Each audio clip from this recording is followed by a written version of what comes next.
Rafael Palmeiro is not a name that we hear much these days when it comes to sports cards, but as the sports card market has picked up, Palmeiro's name has come up once again, and there's several reasons why his name has come up. First of all, he's actually best known now for being one of the so-called villains in the federal case against the use of performance-enhancing drugs in Major League Baseball.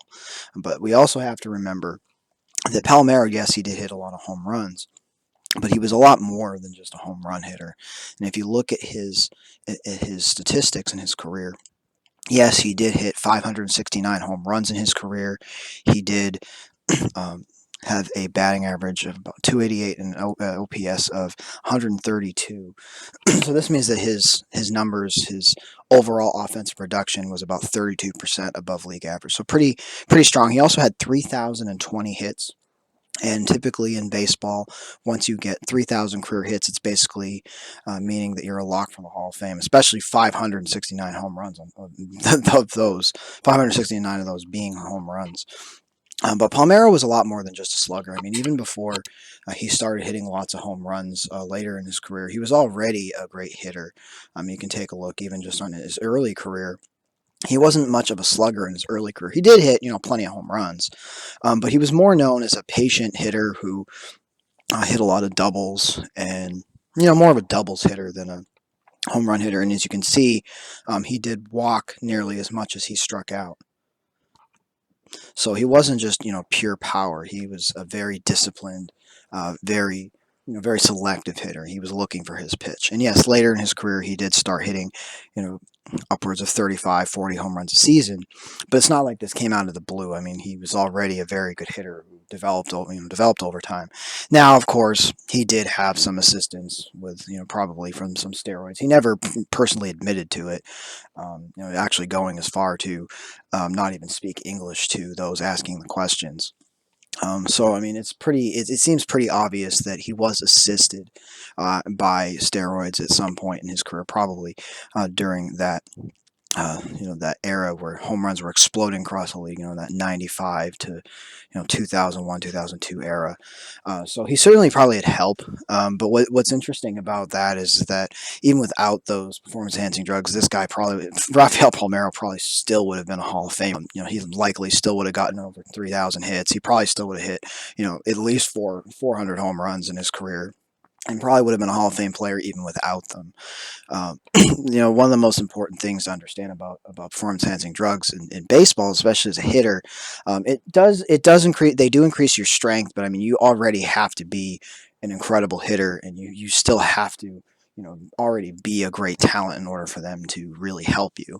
And Palmeiro was a guy who, I think even by the late '90s, everyone already assumed he was going to be a Hall of Famer, and he would have been had he not been so heavily involved in the in that whole the whole scandal with the PEDs. So it's very likely we'll never see him in the Hall of Fame. But card collectors, it seems, have at least forgiven him somewhat, and are collecting his cards based on the on the what he did, on the actual performance that he put up.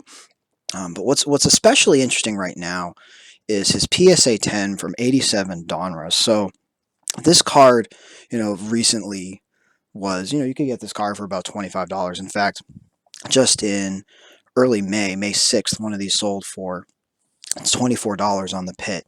But then in the last couple of days, there were a couple that sold for $33.95, and then one that sold for $45.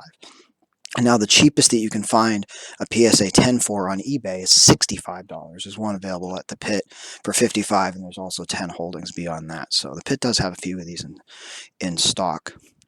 The reason that this card has jumped so much, so PSA 9s are still around the $8 or $9 range shipped if you're looking to get them, but the reason that the 10 has skyrocketed, in fact, it's essentially tripled in price, is because if you look at the population report of '87 Donruss, you can see that out of about 10,000 graded, there's only 756 10s and 5,575 9s. So basically, one out of every two cards that you grade of Rafael Palmeiro will come back a 9, whereas only about 7 or 8% will come back 10, so less than 1 every 10.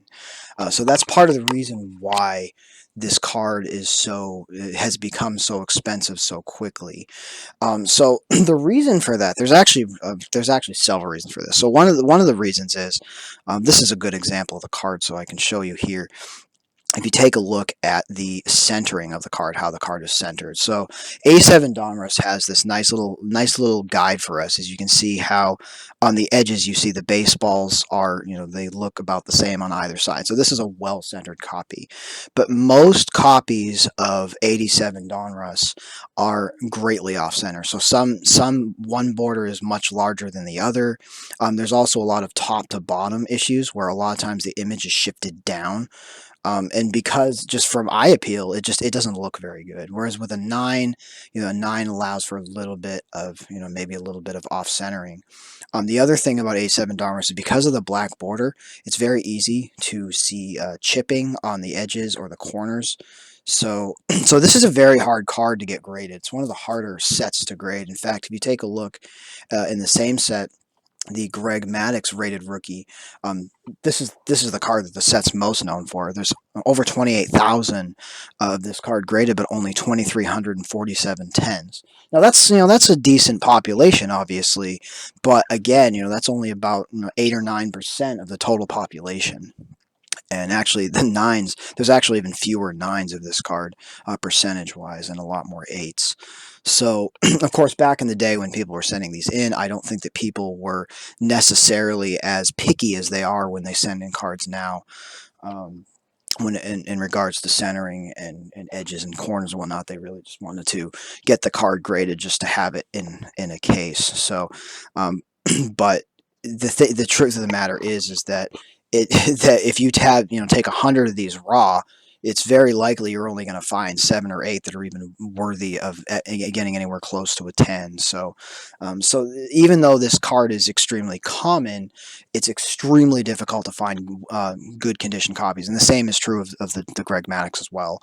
Anything from this set, it's a really nice looking card, but because the print quality at the time of this particular set wasn't very good. In fact, the 87 Rookies version of this card, because Donruss also had a box set called the Rookies. His card in that set is actually a little bit easier to get in a 10 because it was not as difficult to grade. So the reason that this card's become so expensive is because, as I said, and it's the same is true of the Greg Maddux as well from this set. They're very difficult to get. So I mean, if you have 100 of these laying around your house, it's very likely that only 7 or 8 of them is going to come back a 10. Of course, no one's going to grade 100 of these and get the risk getting eights and nines, whereas nines aren't even worth the cost of grading at this point. They essentially are worth the cost of grading, around $8 or $9, and then when you consider shipping and all that, it's really not worth it. So you basically have to have an absolutely perfect copy like this one that you see here, and they're just difficult to find. And what's incredible is yeah, this card was only $25 just a couple weeks ago, and now it's you can't even find one for less than $55. So this is a card that's probably going to dry up really quickly. And now that PSA is open again, I'm sure that people are going to be digging through their collections looking for Palmeiros.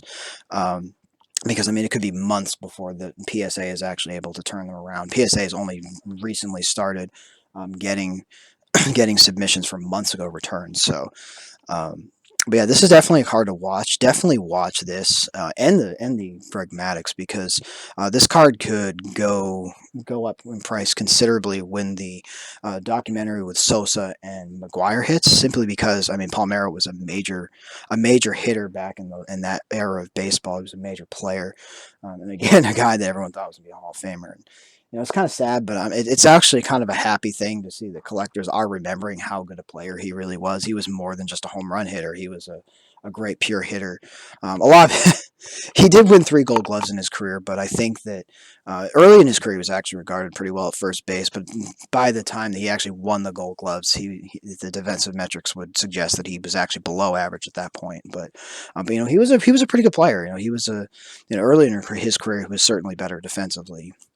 But a guy who would be in the Hall of Fame if not for his entanglement with the entire steroid scandal. So do I think he should be in the Hall of Fame? Probably. I mean, based on his numbers, yes, but I think that he's just. I don't know that he'll ever get in there. Maybe he will someday. But I think right now it's more nostalgia than anything driving his card prices. And again, the fact that it's such a rare card in top condition. So don't underestimate these sets, even though there's so many of them out there. There's actually very few of them that are actually going to grade even a 9 or even a 10. So especially a 10. So definitely keep your eyes out for this card, because if you find a well-centered copy of this card raw, then you have a good chance at getting a nice little return on your investment. So let us know what cards you're looking at that maybe have gone under the radar so far. This guy has gone under the radar for a long time. So hope to see you trading on the pit very soon. Happy collecting, everyone.